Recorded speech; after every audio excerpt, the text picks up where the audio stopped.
Proud family, louder and prouder, huh? Well, it's definitely, louder. Why do I feel like I've bitten off more than I can chew with this one? I'll try my best to pepper in some comic relief here and there. Wait a second. I thought that was like my job. Yeah, we're looking for light seasoning, not complete marination. Diversity in an animated show is something that the original Proud Family is an excellent example of, though definitely nowhere near perfect. Keep in mind, the early 2000s was a different era and Proud Family was, and still is, considered groundbreaking, with its light-hearted depiction of a black suburban family in their day-to-day lives rooted in African American culture. Though the original still had negative stereotypes of Asian, Muslim and black people, it was and still is a standout show. It exaggerates cultural traits and pokes fun at them, which for an animated show from the 2000s was pretty rare. 17 years since the original Proud Family aired, the revival, Louder and Prouder, is a soft reboot of the show, and I wanted to talk about it because there's a particular episode that has made me rage so much that this video has ended up being longer than 20 minutes long, which from an editing standpoint is a bloody nightmare. Like the original series, the characters face modern everyday problems with wacky slapstick twists, which to me honestly gives the show a very inconsistent tone. It touches on very serious themes like colorism, but then has almost Looney Tune-like comedy styling, which to me just doesn't match up. Though I wouldn't consider this show to be a particular favourite of mine, I was drawn back to it because of its nostalgic goofy charm. Yeah, the nostalgia bait was very strong with this one. Yes, I just made a Star Wars reference. Are you impressed? Because I'm a Trekkie. This is really weird for me. As much as I say that the Looney Toony comedy style doesn't quite fit in with the tone, especially when it deals with serious issues, it is something that keeps me coming back to the show. The reboot stays true to the original series while giving the show a glow up in both the style, the animation, and the characters themselves. On one hand, the show is very cliche with its generic, simple sitcom-like plots, but I enjoy the comedy, genuinely, especially between Sugar Mama and her son Oscar. It's not a show I go out of my way to watch, but in comparison to the original in regards to the animation and look of the show, I was drawn to it for that alone. Proud Family, Louder and Prouder is a beautiful looking show, while catering to modern sensibilities like smartphones and social media influences and cryptocurrency for some reason. Though I did at first see it as a bit of nostalgia bait, out of all shows that Disney could have revived from the early 2000s, this in my opinion deserved it the most. Apart from maybe Dave the Barbarian. The topics this show deals with is of course for its positive depiction of African American culture amid the zany slapstick comedy. The original show was for sure groundbreaking for representation, and Louder and Prouder continues with this with addition of LGBTQ representation, which is funny because as I said in my video for The Owl House, LGBTQ representation is something that Disney is apparently terrified of, but at the same time, I still feel like they're just ticking a box. And they also made it a little less ambiguous about Michael's sexuality, but that's a topic for another video entirely. Look, I try my best to avoid controversial topics like this. I mean, I'm Scottish, I'm so white I'm practically fluorescent. Being from the northeast coast of Scotland, my exposure to African American culture came from the original Proud Family in the original 2000s. In other words, my introduction to issues such as racism and colorism came from the Proud Family. As a Scot, I was asking myself, should I talk about this? Should I not talk about it? I decided that the best way to get over my anxiety about tackling this topic was to face it head on. Television has at times been an outlet for discussing racial inequality. Though the animated industry has made major mistakes in the past in regards to doing this, we have come leaps and bounds since then. Without shows like The Proud Family, we wouldn't have shows like Moon Girl and Devil Dinosaur, for instance. Also, can I just say people are sleeping on how gorgeous Beyonder is? Come on. I have a new animated character crush. I'll just add that to the ever-growing list. Don't worry, Hades is still number one. I don't have a problem, leave me alone. But if I could stay on topic for a moment here, this video is about the Proud Family, and, you know, I remember it being a sweet, funny cartoon sitcom about a family that so happened to be black. This was during an era where there were very few sitcoms starring African Americans, and in animation it was even worse because if there happened to be an African American character, they were usually voiced by a Caucasian. Like I said, we have come leaps and bounds since then, but that shouldn't have happened in the first place, but we need to remember that it did in order to prevent it from happening again. Shows like this teach younger viewers to take a better look at the world around them as well as themselves. Animated shows can touch upon harsh realities just as much as live action can. This is a much needed conversation to have, but just because a show touches on a hard-hitting issue, that doesn't automatically mean that the show or episode is good. Proud Family really was ahead of its time when it was first released in the 2000s. And back then, yeah, it did have a really sweet and funny tone, dealing with serious issues in a far more innocent way than the reboot does. And the reboot does stay true to still being sweet and funny. It still tackles the serious issues that the original also did to a point. But there's a difference between tackling said serious issues than wrestling them to the ground. There's a difference between tackling issues and educating your audience about said issues than just having your characters yell about said issues without actually educating your audience at all. In fact, I felt I was being yelled at for most of the episodes that tackled these serious issues. In the original series, the Proud Family tackled Muslim representation. It took the discussions of race up a notch when they aired an episode all about Muslim American culture. Although this was considered good representation in the early 2000s, this episode has definitely not aged well and is quite possibly Islamophobic and very stereotypical. I mean, this did air nearly 2 decades ago. I suddenly feel very old. Streaming media. Back in my day, we listened to the radio and had to imagine the rest. Jumping to the reboot though, I personally felt like the maturity and wisdom that the original had is nowhere to be seen here, especially in the episode End of Innocence. How aptly named an episode this is, because all innocence within the show is completely lost at this point. Not to mention that the remake actually implemented a character into the series, and the only thing used to describe her character and personality was that she was woke. Oh god, I hate using that term. To be woke is to be alert to racial prejudice and discrimination. That is the literal meaning of the word. That in itself is not a bad thing. Sadly, this word has been thrown around and has been mutated by urban dictionaries to mean something completely different. The meaning of woke is to be aware of and actively attentive to important societal facts and issues, especially issues of racial and social justice. One thing about Maya is that she is certainly aware of these issues, but she doesn't actively do anything to fix them. Yeah, I know it's kind of unfair to have those expectations on a 14-year-old, but if you're going to write a woke character into a show that is populated by mainly 14-year-olds, then at least do it right. I mean, you managed to do it in the original show, so why can't you do it now? For example, when Penny and her friends invite Maya to a basketball game that Penny is playing in, Maya says, "Basketball? I don't support any sport that pays women 1/20th of what they pay men." Maya, you can choose not to support a sport that doesn't pay women the same as men, but this is a friend of yours who is playing a high school basketball game, who may show interest in becoming a professional basketball player at some point, who may or may not become the victim of said unequal pay. Being aware of said issues and using them to justify your behavior is not activism. If you want to fix the problem of women not being paid as much as men in basketball, support your friend. That's what an activist does. Okay, Maddie, you really need to totally chill out right now. Have a spoonful of sugar. Yeah, because a spoonful of sugar helps the medicine go down in the most delightful ways, but sprinkling your metaphorical sugar on everything I'm saying and telling me to calm down is kind of similar to someone telling me it's a cartoon, don't think too much into it.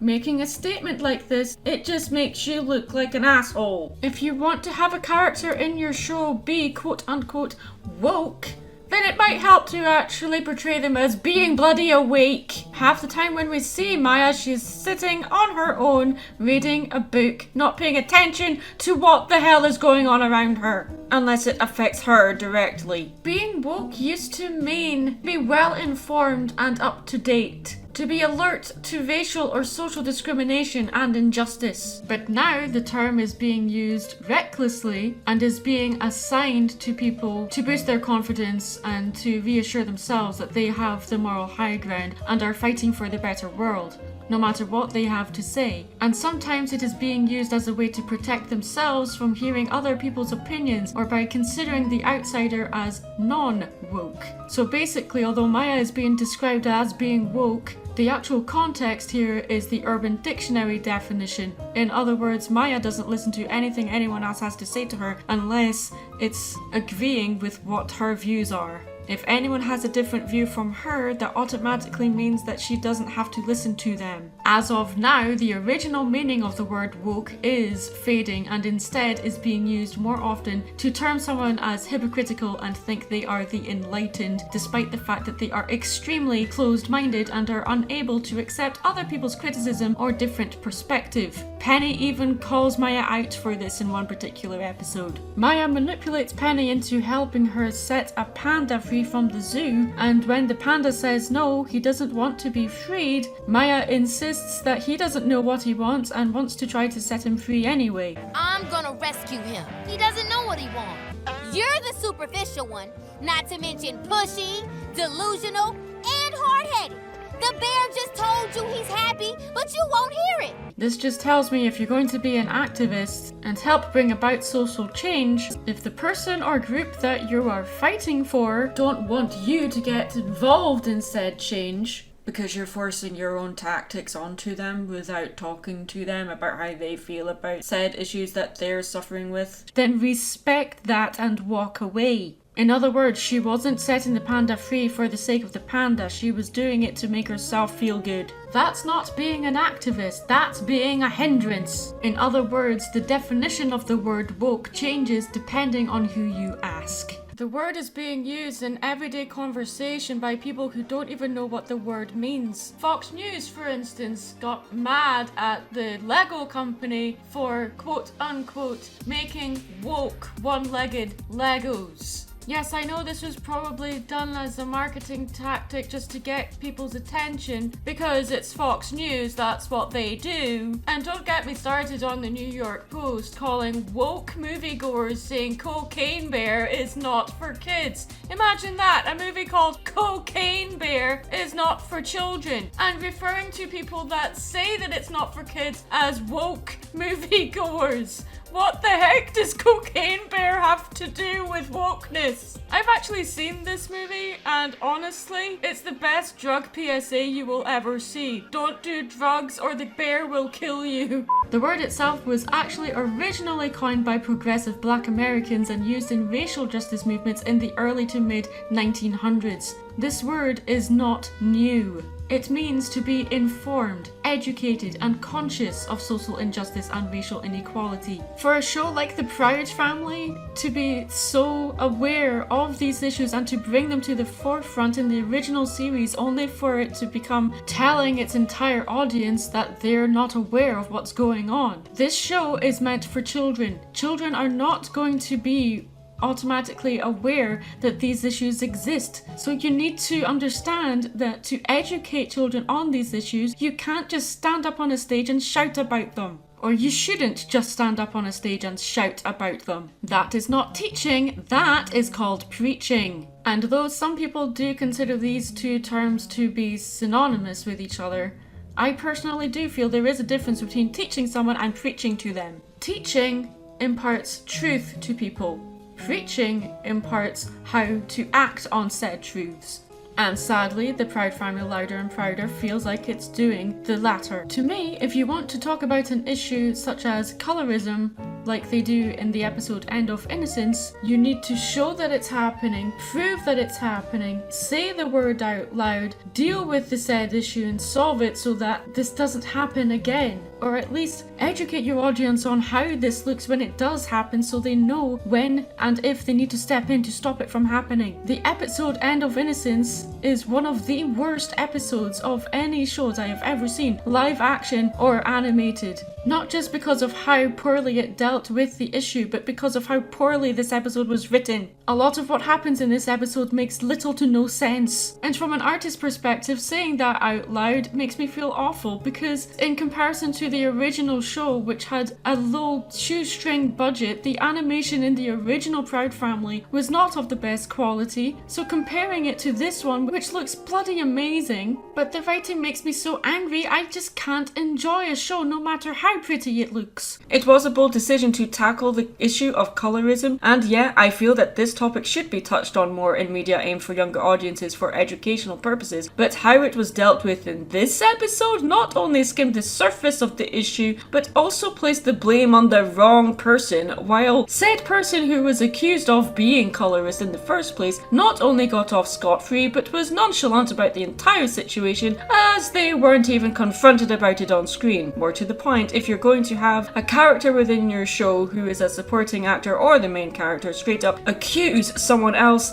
of being colorist, you better either have that accusation be proven correct, take action to fix said issue, or have that person apologize to the person they accused if they find out that it isn't true. If you're going to tackle an issue like colorism, you need to actually say the word and educate your audience on what colorism is. I remember an episode from That's So Raven, an episode aptly named True Colors, where Raven and her friend Chelsea apply to work in a clothing store, while Chelsea gets the job and Raven doesn't, and they learn that Raven didn't get the job because she was black. When Raven learns this, her friend Eddie straight up says that's discrimination, and throughout the rest of the episode explains what discrimination is based on their own experiences of said discrimination. They also take action against said store, confronting the store owner head on for her racism, resulting in getting her fired, and for the company to make a statement. This, to me, is how you educate children on issues like colorism and racism. Have the characters go through said issue and show them finding evidence to prove that this happened and then take action. This doesn't happen in this episode. The word colorism is never said. None of the characters go out of their way to find evidence to prove that said person was being colorist toward them. The reason for their anger wasn't that someone was being colorist against them, but that they were jealous that a friend of theirs was asked out by a celebrity and they weren't asked. Noah only dating white girls. Yeah, no chocolate, no caramel, no sprinkles, no nothing. What's wrong with us? There is nothing wrong with you or any of us. He just likes Zoe. Because she's white. Right, Maya? My cousin lives down the street from him and says he only goes out with the vanilla. We don't know that's true just because your cousin says so. Yes, they are fully justified to be angry that someone wouldn't ask them out purely because of the color of their skin. However, there was no evidence to say that this person didn't ask them out because of the color of their skin. And they made no effort to find out if it was true or not. Instead, they just got angry at their friend for being asked out by said celebrity. And the two people that were most mad about this have boyfriends. When I watched this episode, not only did I feel the topic at hand was poorly dealt with by the friend group, it was also a very poorly written episode, depicting incredibly toxic friend behaviour, as well as tackling an issue while accusing them of not understanding why they were offended over someone not asking them out because of the colour of their skin. In my personal opinion, most of the problems that Louder and Prouder has is because of the addition of Maya. Maya is skeptical of social cliques and initially disassociates herself from Penny and her crew, instantly judging them all just with one look. Isn't that in itself, prejudice? The thing that you're accusing a complete stranger of doing and yet doing nothing about said prejudice? Or maybe she just doesn't like humans in general, as her twin brother says. Because if she's prejudiced toward everyone, that somehow makes it okay. That is what we call sarcasm. Well, yeah, if you're going to accuse someone you don't know of being prejudiced, but then act prejudiced toward people you don't know, that's not only hypocritical, that's just crappy writing. I feel so sorry for this character because she's not only unlikable, she's poorly written. But to be honest with you, that seems to be a running theme throughout the Proud family. The things that the original got right don't outshadow the things they got wrong. Dejanay, for instance, is one of the worst friends I have ever seen portrayed in any show, animated or live action. And L'Oceanica is even worse. I mean, I'll give the reboot this, at least they stayed consistent in portraying how bad these friends are to each other. I mean, not every show in the world has to be friendship is magic or anything. I'm just saying, if you're dealing with a theme such as colorism or racism on a show like The Proud Family with this group of people who are so toxic to each other it's beyond a joke, but then have the one character that caused the problem in the first place turn around and say, This is why we girls have to stick together. doesn't mean that your show is suddenly amazing and groundbreaking. It just means that you're using said issue to try to tick a box. I felt this way with how the Proud family, Louder and Prouder, dealt with the LGBTQ representation. Because the couple in question are not only a gay couple, they're also an interracial couple, but they are Maya and her twin brother's parents. So to me, this just feels like they're trying to tick as many boxes as possible, instead of actually representing people like this in a real and respectful way. This is all my personal opinion here. Take it as you will. If Maya is meant to be an activist, she is supposed to be a person who campaigns to bring about political or social change. That is literally what an activist is meant to do. An activist is not meant to throw around accusations against people you don't know, saying that they are racist or colorist toward your friend, especially if you're not going to do anything about said colorist behavior. But colorism didn't even seem to be the main issue in this episode. The issue was more about jealousy towards Zoe, being asked out by a celebrity. Penny and Dejanay, by the way, have boyfriends, so the fact that they're jealous that they weren't asked out and Zoe was, and their boyfriends also didn't kick up a fuss that their girlfriends were jealous, was kind of ridiculous. And also, more to the point, those two boys should have done something about finding proof that this boy Noah was being colorist toward their friend Zoe. However, they do make a point of saying, who cares who Noah goes out with? Everyone has their preferences. I mean, why are you even tripping about this guy liking Zoe? Everybody got their preferences. But then Maya gets up in their faces accusing them of believing that it's okay to only date someone because of their skin tone. So, y'all think it's okay to prefer someone solely based upon their skin tone? Maya, that is not what he said. You are now accusing your friends to their face of being supportive of colorism. The same person that accused a complete stranger of being colorist toward their friend while also doing nothing about it. You take an issue like colorism and either don't confront the people that you claim to be colorist, or you get in the faces of your friends and accuse them of being supportive of someone who you believe to be colorist when you don't have any evidence of the fact. You know what this episode really was about? Portraying these characters dressed as their favorite Disney princesses. And you know the sad part? They couldn't even get that right. Since I wanted to celebrate my Powhatan heritage, I'm dressed as the fabulous Pocahontas. I don't know a lot about Powhatan heritage, but I can assure you if you want to celebrate it, the last thing you should be dressing up as is the Disney version of Pocahontas. I'm not saying that Michael shouldn't dress as Pocahontas, he can dress whoever he wants, but if his reason for dressing as Pocahontas is to celebrate his Powhatan heritage, the last thing he should be dressed as is the Disney version of Matuaka. It just felt like this episode was more focused on showing their characters dressed as Disney princesses instead of dealing with the issue head on. Instead of talking to Zoe about how they feel, they talk behind her back, automatically assume the worst, uninvite her to the princess party, and don't even attempt to get proof to back up what Maya's cousin said about a celebrity that her cousin probably barely knows, since this celebrity only recently moved to the area. And Zoe turns up to the princess party anyway to tackle the issue of colorism, dressed as Princess Merida, because of course she does, because Merida is the outcast or the odd one out in the Disney princess lineup, emphasizing how much of an outsider Zoe feels within her friend group. But it also gave Zoe an air of intimidation and confidence when she did confront her friends about how they were treating her. However, this would have been a power move on Zoe's part if she was actually told that Noah may be only dating her because of the colour of her skin. They only bring this up in a call together, which Zoe wasn't even a part of, that she has to force herself into. And what confuses me here is that Zoe is angry at Penny, who was actually standing up for her in this call. If Zoe should be angry at anyone, it's Dejanay for telling Penny to uninvite Zoe to the princess party, the party that Penny herself is organizing, not Dejanay. So let me make sure I've got this right. Dejanay wants to uninvite Zoe to a party that she's not even organizing because Zoe was asked out by a celebrity who they believe is being colorist because of something that Maya's cousin said that they have no proof of. That is seriously messed up. But you know what's also messed up? When everyone storms out of the party, Penny tries to say sorry to Zoe for what's happened, and Zoe says, You didn't say anything.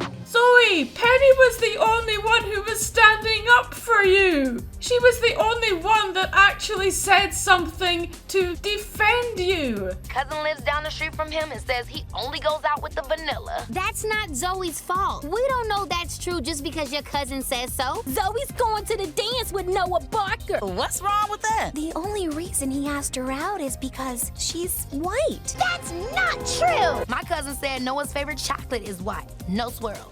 You're all just jealous that Noah asked me out and not you. It has nothing to do with me being white chocolate. Everything to do with you! Silence! You know what the saddest part about this is, Zoe? I thought we were cool. Why go out with a boy that only likes you because you're white? See, Zoe? You just don't get it. I'm out. I would understand them being angry at Zoe if she was going out with Noah while knowing he was only going out with her because she was white.